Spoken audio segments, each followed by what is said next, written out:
Hola a nuestros lectores del Heraldo de León. Tenemos a la periodista y escritora Ana Lilia Pérez, que nos va a hablar de su libro, que precisamente por ahí lo estamos viendo, Los hijos del neoliberalismo, que es interesante, es de verdad recomendable tenerlo en casa si queremos tener un antecedente de lo que estamos, de lo que venimos arrastrando y lo que venimos viviendo en este tiempo. ¿Cómo estás, Ana Lilia? Hola, muchas gracias. Saludos para ti, saludos para toda la audiencia.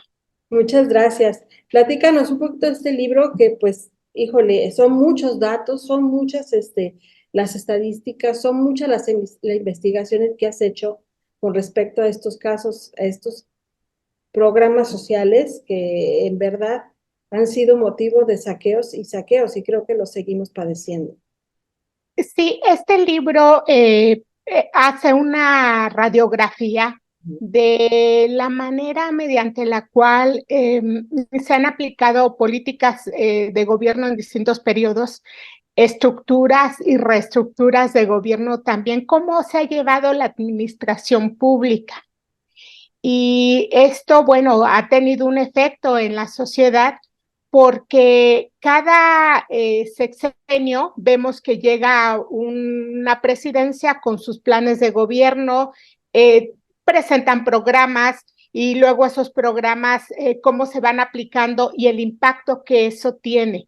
Ujú. Esto plantea este libro y pone especial interés en el diagnóstico de cómo se fue aplicando el modelo que se define como neoliberal, que Ujú. plantea como punto central las privatizaciones de los recursos públicos, con esta idea de que si esas empresas, que el Estado no tiene por qué administrar empresas, que eso se debe dejar en manos de particulares, Claro. que son propuestas políticas de administración y cómo se aplicaron en nuestro país, que son propuestas que se han hecho a nivel mundial.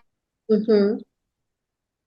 De la manera en la que se aplicaron en nuestro país, tuvo un componente que fue eh, muy importante, pero en un sentido negativo para lo que hemos arrastrado desde entonces, que tiene que ver con la corrupción. Sí. El cómo, por ejemplo, se privatizaron las principales empresas de este país, muchos de los recursos públicos, y al mismo tiempo se fueron reestructurando las áreas gubernamentales, pero los funcionarios públicos desde los más altos niveles se fueron adicionando, sumándose sueldos muy exorbitantes, privilegios como en pocos países del mundo. De hecho, en algunos momentos tuvimos funcionarios que estaban entre los mejor pagados del mundo y todos los privilegios que tenían, pero no era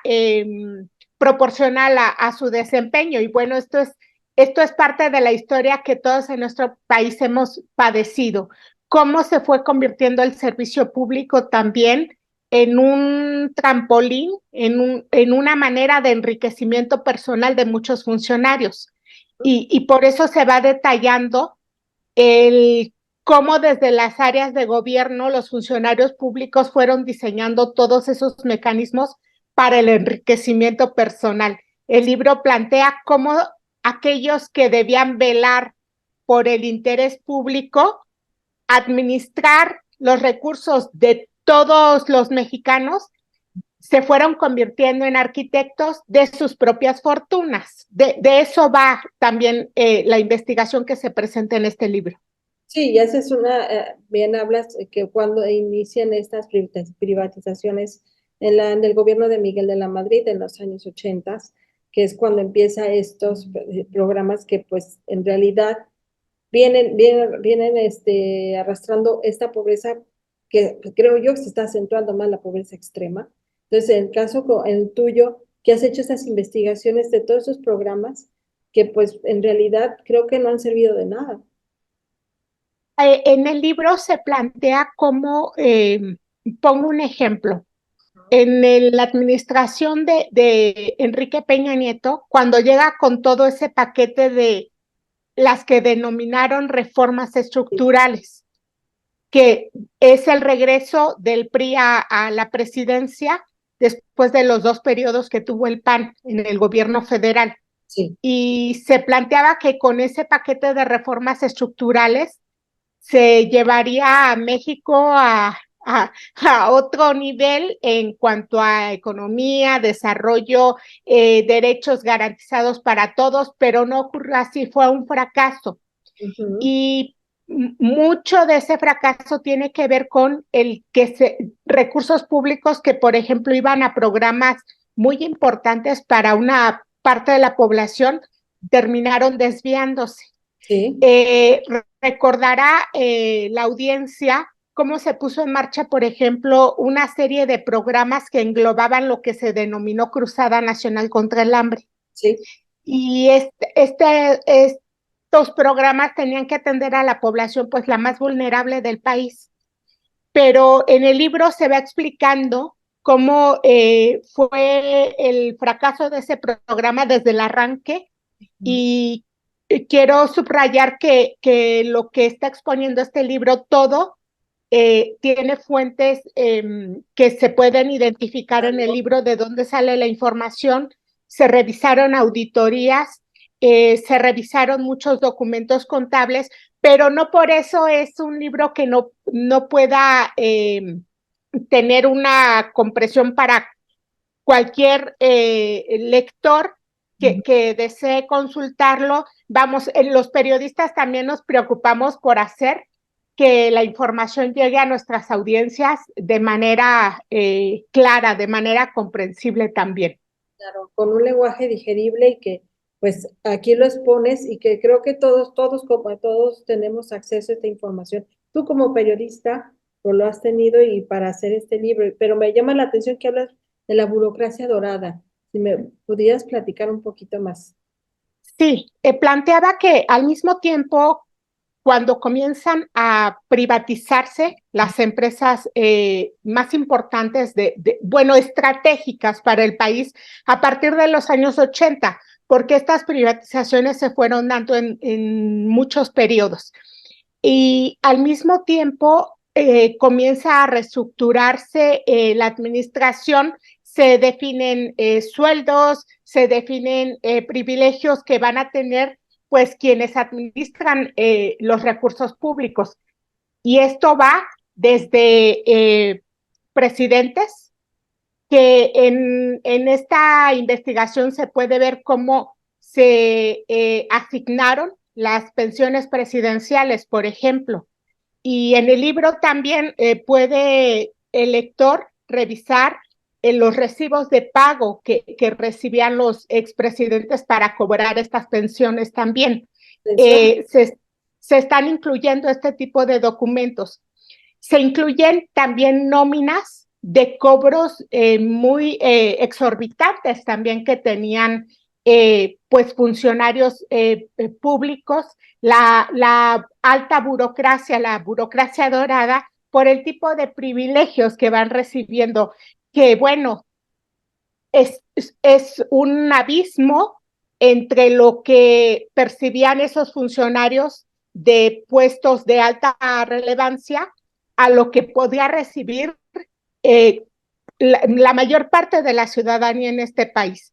Y en el libro también se puede ver los recibos de lo que cobraban funcionarios que tenían sueldos exorbitantes. O, por ejemplo, hay un capítulo que habla sobre el gasto que se hacía en Los Pinos, cuando Los Pinos todavía era despacho y residencia presidencial, cuando vivía ahí el presidente junto a su familia, el tipo de gastos que se fueron haciendo, por ejemplo, cuando entre gobierno y gobierno, entre sexenio y sexenio se iban haciendo modificaciones, pero también se están exhibiendo malos manejos que había de esos recursos, por ejemplo, también por parte del Estado Mayor Presidencial, que bueno, había un manejo muy discrecional de esos recursos públicos también.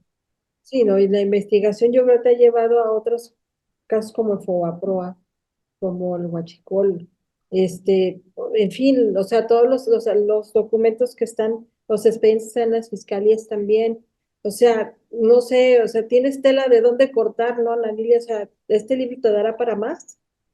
Pues sí, siempre los periodistas, cuando hacemos investigaciones a profundidad sobre esos asuntos de interés público, eh, cerramos vamos cerrando capítulos, entregas, lo mismo cuando hacemos alguna colaboración para algún medio, para alguna revista. En este caso, por ejemplo, el tema del huachicol, que fue la investigación central de mi libro El Cártel Negro, Ujú. pero que ese es el libro que expuso el tema del huachicol a nivel nacional y que, por ejemplo, ahí revelé la manera en la que se originaba, cómo se operaba ese ilícito desde las distintas refinerías del país. Y Ujú. entonces uno continúa con las investigaciones y, por ejemplo, en este libro de Hijos del Neoliberalismo, voy haciendo nuevas revelaciones sobre los robos en petróleos mexicanos.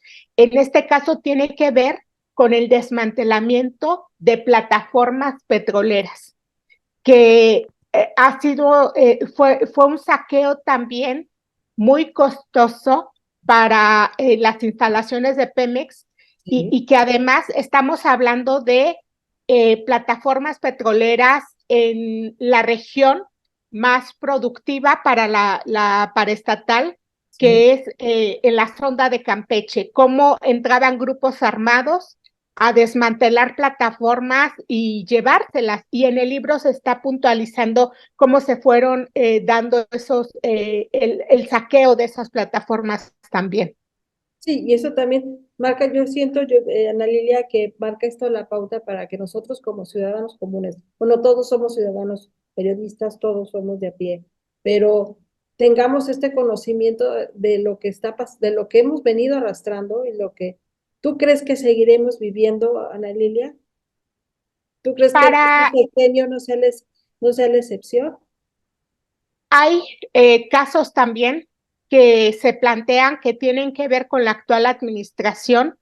En el libro se habla de un caso que es un caso muy delicado, es lo que ocurrió en Segalmex, que Sí. está explicado en el libro cómo se fueron dando esos mecanismos también para manejos irregulares que han generado quebrantos, que ahora mismo están las investigaciones abiertas. Hace unos días vimos cómo se entregó uno de los directivos que está bajo investigación por este caso, pero todavía en el libro se va explicando cómo se fue dando todo ese mecanismo para los desvíos de recursos y lo que está pendiente en ese caso. Hay muchas aristas abiertas Sí. porque hemos venido arrastrando problemas de malos manejos y aquí hay un punto bien importante que es lo que explica el libro. El libro va detallando cómo se fueron construyendo todos esos mecanismos que Ujú. facilitaron que los funcionarios públicos desviaran recursos. Es Ujú. decir, el modus operandi para esos desvíos de recursos. Y creo que mientras no se logre desarticular esos mecanismos, puede llegar un funcionario, puede llegar otro, pueden cambiar las administraciones en cuanto a color de partido, pero Sí. seguimos ahí con un problema que se tiene que enfrentar. Y creo que también tiene mucho que ver la impunidad que venimos arrastrando en este país, porque vemos que, por ejemplo, los casos de corrupción, de delito de cuello blanco que ha abierto la Fiscalía General de la República, pues en la investigación se han ido cayendo.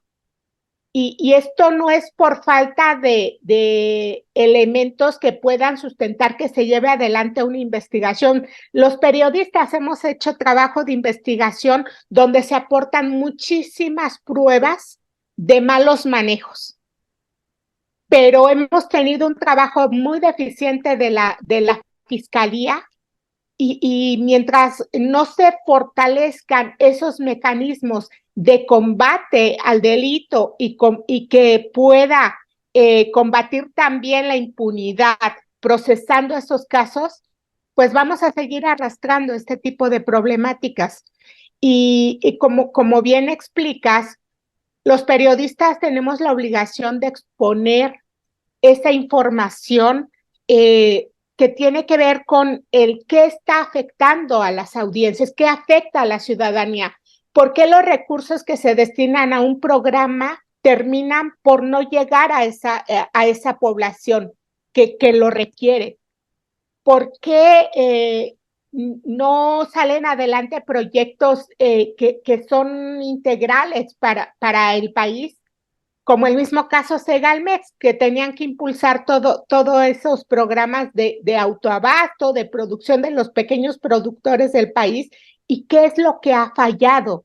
Y entonces, con información veraz, con información verificable, con información que esté sustentada, la ciudadanía, pues me parece que tendría muchos más elementos para algo que sí compete a la ciudadanía, que es la exigencia de rendición de cuentas, que cada vez seamos una sociedad más interesada por los asuntos públicos, que cada vez tengamos mayor claridad de que el manejo de las administraciones no compete solo a la clase política, sino que impacta en el día a día a la ciudadanía, y por eso se deben fortalecer los mecanismos de rendición de cuentas.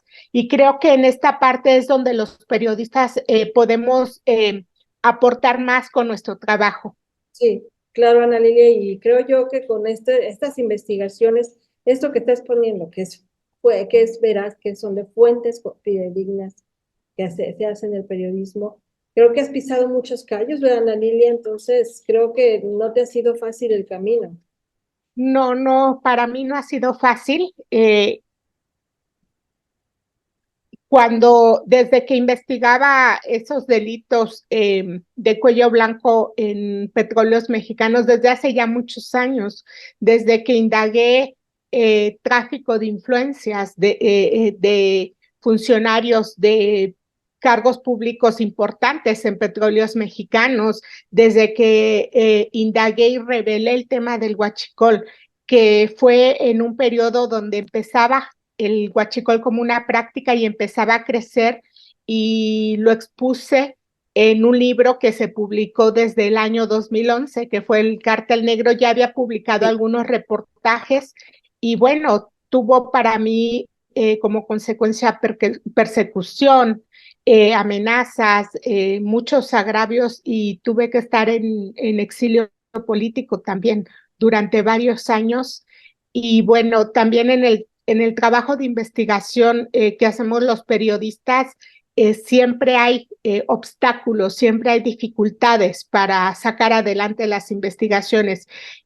Y es la realidad que tenemos para ejercer el periodismo desde hace ya muchos años en este país. Sí, sí, y que seguimos luchando y seguimos peleando, que es la libertad de expresión, que no nos callen, que nos dejen hablar, que nos dejen exponer esta información, porque pues la ciudadanía tenemos que estar informadas. Existen estos argumentos, Ana Lilia, y la ciudadanía no tiene pretexto para no leerlo, para no verlo, y de verdad, independientemente de lo que hablabas, de el color que sea, del partido que sea, tenemos que exigir, y nosotros como ciudadanos siempre tenemos que exigir. Sí, siempre la exigencia de transparencia, de rendición de cuentas, es en beneficio de la ciudadanía. De la misma manera, la ciudadanía que tenga también claro que el trabajo que desarrollamos en el periodismo, cuando es un trabajo responsable, cuando se verifica muchas veces la información antes de difundirla, eh, es para colocar a la luz esos asuntos que tienen un impacto en la sociedad, para plantear si algo no está llevándose a cabo correctamente, qué es lo que debe corregirse, para explicar, por ejemplo, por qué no se logra combatir la criminalidad o no de la manera adecuada, qué es lo que está fallando. Esa es tarea también de nosotros los periodistas, poner a la luz esa información que lleve a las audiencias a hacer conciencia de qué es lo que está fallando. El trabajo del periodista debe estar siempre del lado de la sociedad, no a poderes fácticos, no responder a ese tipo de poderes, sino el responder al deber que tenemos de indagar, de investigar, de contrastar la información para exponerla a las audiencias y que tenga un efecto positivo. Y aquí pudiera yo hablar hablamos del costo que tuvo para mí exponer el tema del huachicol, pero al paso del tiempo se reconoció que ese era un delito muy grave, que ese era un delito que estaba impactando en las finanzas de la principal empresa petrolera de este país, pero que además como en esta práctica que ya hacía la criminalidad organizada, cómo iba impactando comunidades y que ha tenido un costo también doloroso para la ciudadanía. Sí, sí, sí, porque ha provocado muertes, ha provocado desapariciones, pero pues, como bien dices, esto no afecta a los partidos, nos afecta a la ciudadanía en general. Y somos los afectados, los principalmente afectados en estas situaciones que tú expones. Y que pues creo yo te da tela para más, de dónde cortar más, ¿no? ¿Vas a sacar otro libro, Ana Lilia? Pues siempre hay investigaciones pendientes, siempre hay datos que hay que llevar adelante en la verificación y este tipo de trabajos que desarrollo yo para los libros son, requieren años de investigación. Oye, bueno, Eh, por ejemplo, toda esta investigación. sí, ¿y por qué requiere años? Bueno, yo hago proyectos donde desarrollo una metodología para ir en la investigación, es aplicar un método científico al campo periodístico. De eso doy clases, por ejemplo, en la universidad. Yo doy clases en la UNAM a los estudiantes de periodismo y una de las asignaturas que les enseño es la de metodología de la investigación periodística y es el cómo aplicar método de investigación riguroso, puntual, pero son proyectos a largo plazo y son proyectos donde, por ejemplo, si yo hablo de un contrato que tuvo algún funcionario, algún privilegio que tuvo, que pagó algún viaje con la tarjeta ejecutiva o cuestiones de esa Sí. naturaleza, pues yo requiero la documentación que pruebe lo que estoy planteando. Y en este libro, la audiencia, como en mis otros libros, puede encontrar la precisión de dónde se obtuvo el dato, si hablo de lo que cobraban esta burocracia dorada, en el libro están los documentos que así lo exponen y ahora también podemos incluir códigos QR, que en este libro hay ese tipo de elementos también para que se sume más vías de tener información sobre lo que aquí se está exponiendo. Claro, y hacer especial hincapié a la audiencia, a nuestros lectores. Este libro no tiene datos volados, este libro es una investigación bien fundamentada. Entonces, para que no vean que es una historia, que es un libro de historia, no, es un texto que te abre los ojos y te actualiza de lo que estamos viviendo y que debemos de tomar en cuenta para exigir y rendir cuentas. Sí, por ejemplo, yo les hablaba de lo que cobraban los presidentes como pensión y aquí están recibos y aquí están nóminas también y están fotografías de lo que aquí se está hablando y están muchos documentos que se pueden ir consultando porque precisamente ese es el tipo de investigaciones que yo desarrollo, donde voy aportando el documento que prueba lo que se está planteando. Se precisan las fuentes de donde se obtiene la información y todo está verificado. Sí, para que también entiendan lo que es una fuente bibliográfica y una fuente en lo que es la información. Ana Lilia, pues muchísimas gracias y pues ahí está el libro, ya está en plataformas, está en digital, creo yo, está en físico, está disponible para que de verdad lo compren, lo lean y de verdad abran los ojos, por favor. Y Sí, por ejemplo, si me permites agregar un dato, hablabas del caso Fobaproa, que es un asunto que nos debe interesar a todos, porque es una de las deudas que todavía arrastramos en este país y que arrastraremos por muchos años todavía. En el libro se va explicando cuánto se ha pagado de esa deuda, cuánto falta por pagar, cómo se fue acordando esa deuda, por qué se convirtió en deuda pública, una deuda que era de banqueros y de empresarios, quiénes se beneficiaron de que se socializara esa deuda, cómo se fueron dando estos beneficios también que resultaron tan lesivos para el interés público y para esa revisión se consultaron también datos formales de cómo va esa deuda, cuántas veces se ha pagado, y porque ya se ha pagado varias veces del monto original. Entonces, ese es el tipo de datos que se están presentando en este libro, que está publicado por el sello Grijalbo, como todos mis otros libros, y sí, está en formato físico, está en formato digital, y gracias a ti por permitirme compartir contigo y con tu audiencia el contenido de esta investigación periodística. contrario, gracias a ti por compartirnos esta información que es importante, por favor, y cómprenlo. Vale muchísimo la pena y hay que abrir los ojos, hay que estar al pendiente y hay que exigir eso sobre todo. Gracias, Ana Lilia, que estés muy bien. Hasta luego, gracias. Hasta luego.